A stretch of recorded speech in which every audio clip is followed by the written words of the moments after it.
per celebrare degnamente, ecco, anche questa serata qua, la parola al professor Massimo Bastiani, che è il coordinatore del tavolo nazionale dei contratti di fiume.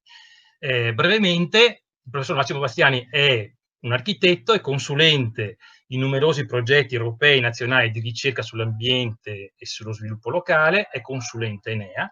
Dal 2008 è coordinatore del tavolo nazionale dei contratti di fiume e nel 2011 ha curato la prima pubblicazione edita in Italia sui contratti di fiume.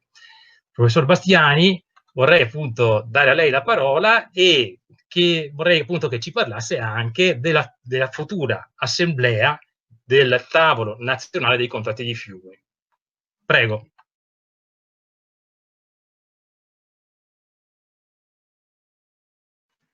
Bene, grazie dell'invito. Purtroppo non mi potrò fermare come avevo accennato, anche perché sono in una casa di campagna con una connessione un po' poco stabile. Però ci tenevo a lanciare appunto un po' di temi che magari potete poi seguire questa sera. Parto dal fatto che c'è un interesse crescente a livello internazionale sul valore dell'acqua, non valore economico prettamente, ma il valore come carattere identitario, come carattere di riconoscibilità dei territori e delle comunità. Tant'è che il prossimo rapporto del WAP UNESCO sarà proprio dedicato a questo tema, al tema del valore dell'acqua. Dall'altra parte, sempre in ambito europeo, parto da lontano, sempre in ambito europeo si sta focalizzando un nuovo interesse per quello che un tempo veniva chiamato agire localmente e pensare globalmente. Questo perché? Perché si sono resi conto che le strategie, le grandi strategie che vanno da Agenda 2030, passando per i cambiamenti climatici e via discorrendo, hanno una difficoltà nell'essere attuate sui territori, cioè i grandi temi, in altre parole, non sono poi così sentiti dalle comunità locali. Che cosa vuol dire quindi? Vuol dire che i contratti di fiume sono uno strumento pressoché ideale, a mio avviso, per territorializzare le politiche pubbliche all'interno appunto delle diverse regioni europee. Territorializzarle vuol dire rendere a scala di comunità, a scala di singolo territorio, delle istanze che se no rimarrebbero lontane. Un altro aspetto, sempre partendo da lontano, la direttiva 2060 CE verrà confermata nei suoi contenuti generali dalla Commissione europea, ma rimane l'ombra del fatto che al 2015 l'obiettivo di avere un'acqua di qualità buona non è stato raggiunto. E questo cosa vuol dire? Vuol dire che probabilmente non è sufficiente declamare degli obiettivi generali pur corretti e pur importanti. Bisogna appunto farli entrare all'interno dei territori, farli diventare obiettivi di comunità locali che difendono il bene comune. Ecco, noi come tavolo nazionale stiamo tentando di affrontare queste tematiche in questo mese di luglio, ma lo fa anche il Ministero con l'Osservatorio Nazionale dei Contratti di Fiume. C'è una serie di incontri che si intrecceranno appunto in questo periodo.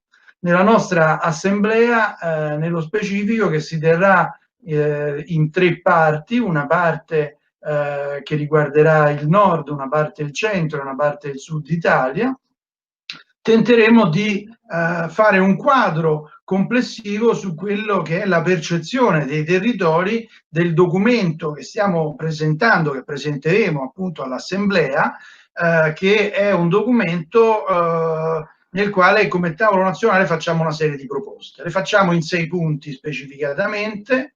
Il titolo di questo documento è Quali sfide e quali prospettive per i contratti di fiume italiane, perché dopo quasi 13 anni dalla nascita del tavolo nazionale credo che sia arrivato il tempo appunto per tentare di fare un passaggio importante, perché la nuova programmazione o ci esclude o ci include. Se ci esclude sarà difficile poi riuscire ad attuare fino in fondo i nostri programmi d'azione, se ci include sarà e si aprirà una nuova fase.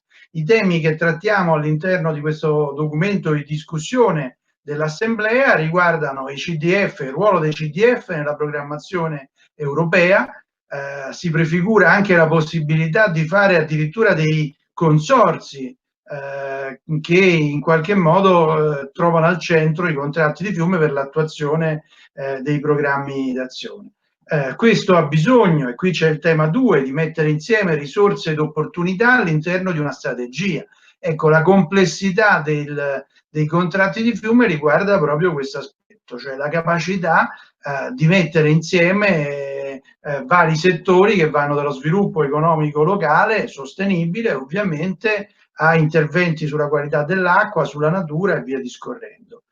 Il terzo punto riguarda il contributo che si può dare alle strategie globali, per esempio a quella dei cambiamenti climatici. Il quarto riguarda una nuova sensibilità verso il capitale naturale, quindi riuscire a far diventare i servizi ecosistemici una fonte anche di reddito, mantenere il paesaggio. In Svizzera si fa da almeno 50 anni, significa anche vedersi corrisposta la tutela di un bene comune. E poi la valorizzazione e la dimensione locale, quindi la partecipazione del basso, tutte le azioni che possono essere fatte per sensibilizzare le comunità locali, per renderle ognuno partecipe, responsabile. Ognuno di noi può fare qualche cosa, ormai questo lo abbiamo capito, e quindi con uguale dignità all'interno delle strategie complessive. Migliorare poi la prevenzione e la gestione dei rischi. Vuol dire questo attuare la strategia di avere comunità resilienti, cioè che sanno come contrastare i rischi. Infine l'integrazione delle politiche tra di loro e la deframmentazione delle decisioni. È ora di finirla. Quando si parla di rischio idraulico si sta parlando di agricoltura, si sta parlando di società, si parla di sviluppo locale, si parla di urbanistica. Quindi questa frammentazione che è stata portata avanti per tanti anni tra le discipline non ha portato risultati, perché siamo ancora qui a doverci difendere dalle piene, a dover piangere morti, a dover vedere i nostri territori allagati. Ecco, insomma, queste sono un po' le proposte, i temi che vogliamo discutere in queste assemblee. Prepareremo poi un tavolo nazionale che avrà più possibilità, insomma un incontro del tavolo nazionale del 2021 in cui ci sarà più possibilità di intervenire. Queste come capite, sapete, le assemblee sono abbastanza veloci. Spero, e comunque vedremo i risultati della vostra chiacchierata di questa sera, del vostro confronto, che sarà portato come un contributo, mi auguro, anche all'interno di queste assemblee, perché insomma metteremo su Facebook la possibilità di seguire questa nostra assemblea nelle varie fasi. Potrete intervenire e mandarci dei messaggi, e vediamo anche se riusciamo a posizionare anche un intervento di un vostro rappresentante, appunto, almeno nell'Assemblea del Nord. Grazie dell'ospitalità, vi auguro buon lavoro e una proficua discussione. Grazie professor Bastiani.